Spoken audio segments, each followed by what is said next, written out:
Okay. Get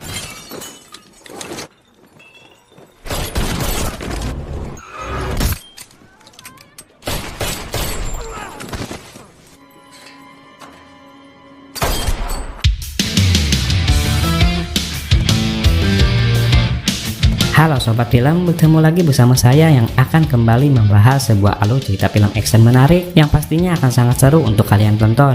Dan film yang akan kita bahas kali ini berjudul Daripada Penasaran, bagaimana kalau kita langsung saja ke TKP. Film diawali dengan memperlihatkan kota New York pada tahun 1991. Terlihat seorang detektif swasta bernama Matt Scudder ditemani oleh rekannya berada di dalam mobil. Ia lalu memasuki sebuah bar tempat polisi dibebaskan dari kewajiban membayar minuman mereka. Bartender menyajikan 2 teguk dan secangkir kopi kepada Matt. Kemudian tiba-tiba datang 2 pembuat onar, memasuki bar dan mencoba mencuri uang. Tetapi bartender menolak untuk memberikan. Sebagai tanggapan mereka pun menembak bartender hingga meninggoy. Hal ini mendorong Matt untuk mengambil senjatanya dan kemudian menembak mereka.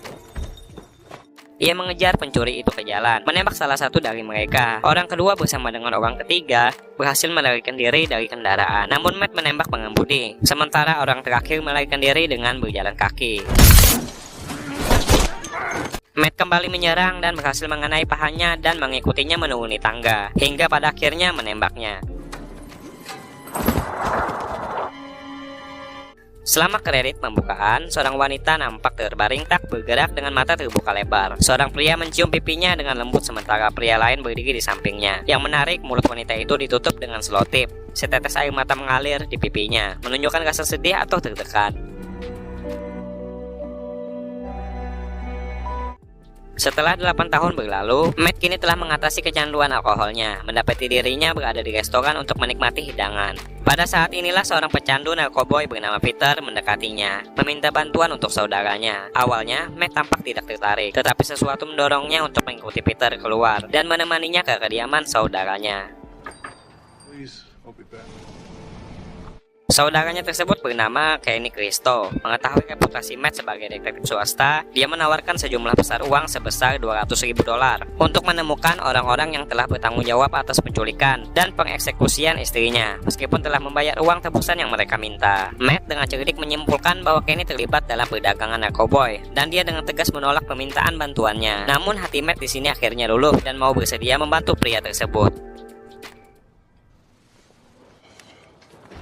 Right. I wouldn't have. Pencarian Matt untuk mencari petunjuk membawanya ke Red Hawk, tempat ia mengetahui bahwa para penculik yang terlibat dalam kasus Carrie kemungkinan berafiliasi dengan DEA. Dan saat Matt berbicara dengan para saksi dan 2 orang pria di dekat lokasi tempat Carrie terakhir terlihat. Namun, cat pen yang terus berubah menyebabkan munculnya berbagai cerita yang saling bertentangan tentang nama mobil tersebut. For sure, J&M. Dalam pencariannya untuk mencari petunjuk, Matt mengunjungi perpustakaan tempat ia menemukan artikel tentang kejahatan serupa yang melibatkan korban bernama Mary Godskin dan Layla Anderson bersama seorang anak jalanan bernama TJ. Mereka mengungkap detail mengerikan seperti potongan tubuh yang ditemukan di tempat sampah dan kolam kuburan. Later identified as apportionment.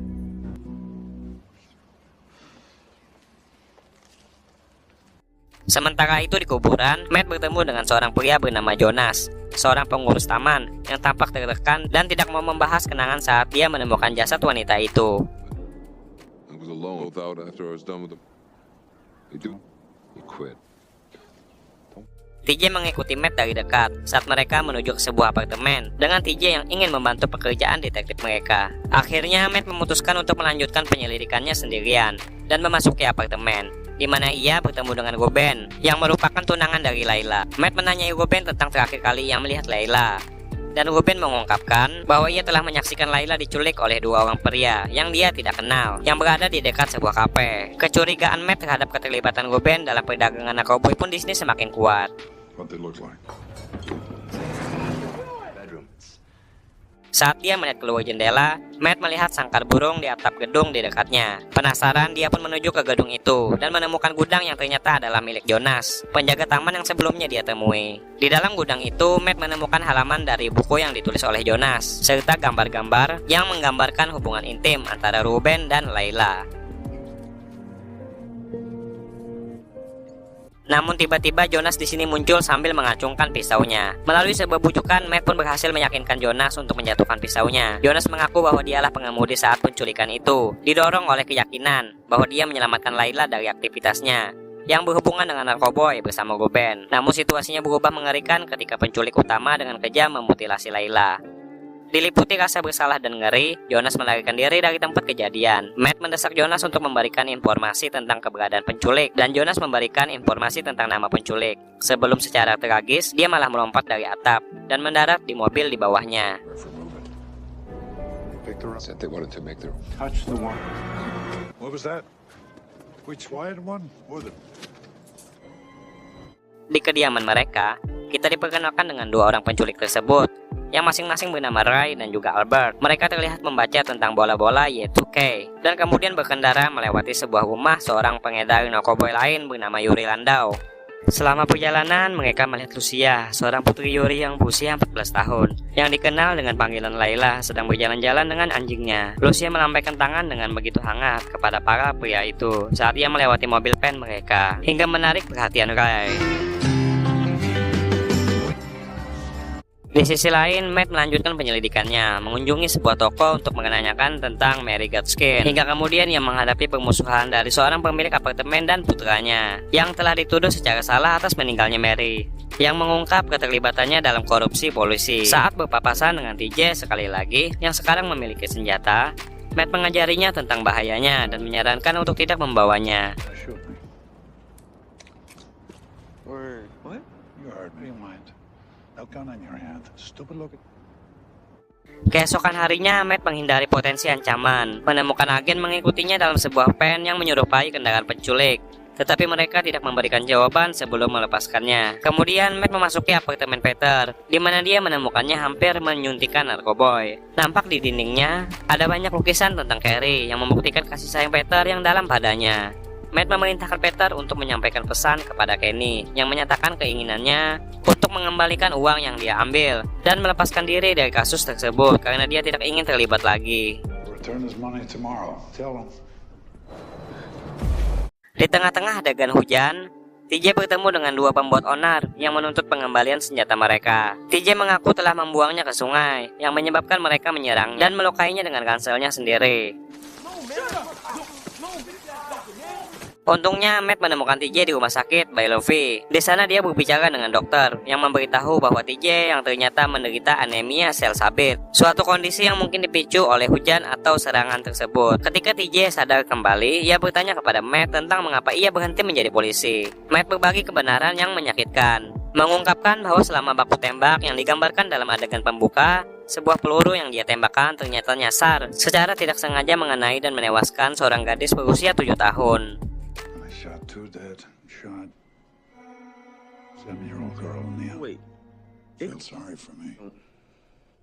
Sementara itu di tempat lain, Ray dan Albert secara paksa memasuki kediaman Landau, melumpuhkan anjing itu dengan sebuah taser. Mereka melanjutkannya dengan melakukan hal yang sama kepada Lucia setelah dia merawat ibunya yang sakit, dan kemudian menculiknya dari tempat itu.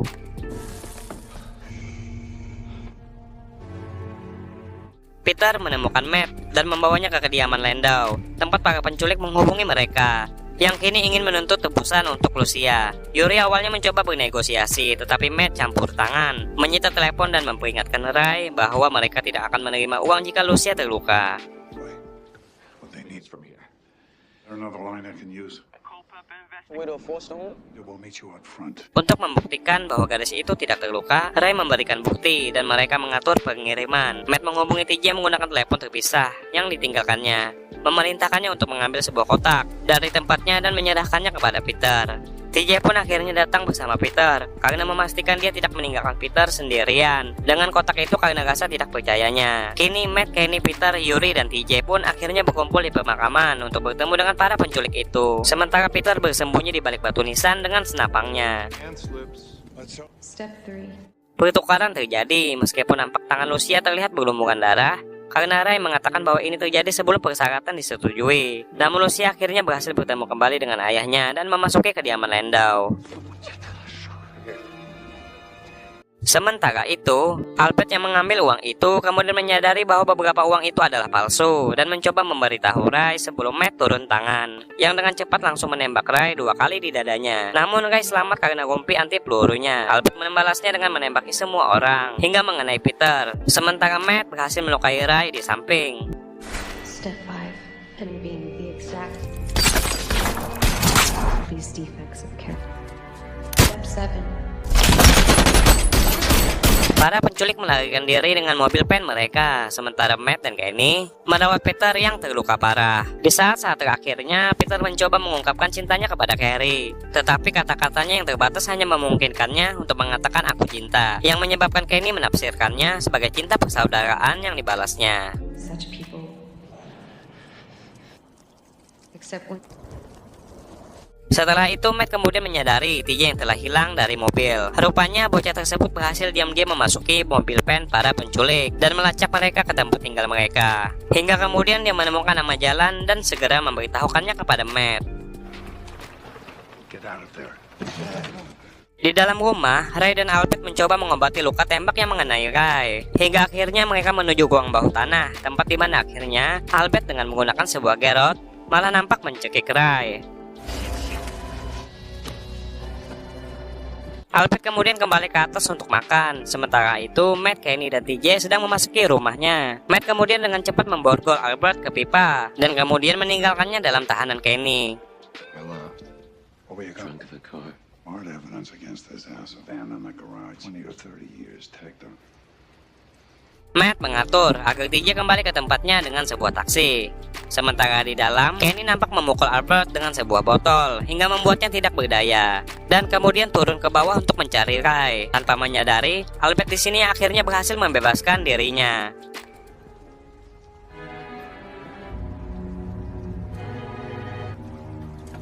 Sementara itu, merasa ada urusan yang belum selesai, Matt kemudian memutuskan untuk kembali memasuki rumah. Dan saat dia masuk, ia tiba-tiba malah menemukan pemandangan mengerikan dan menemukan tubuh Kenny yang kini rupanya sudah tak bernyawa dengan genangan darah yang ada di dekat tangga.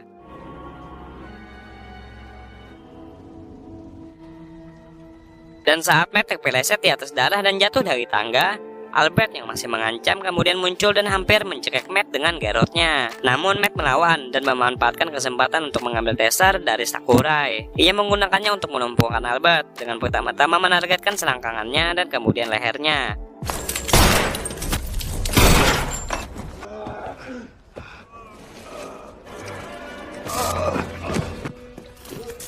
Matt kemudian menemukan pistol di lantai dan dengan cepat mengeksekusi Albert yang terlihat masih sempat ingin ngebacot itu. I just wanted.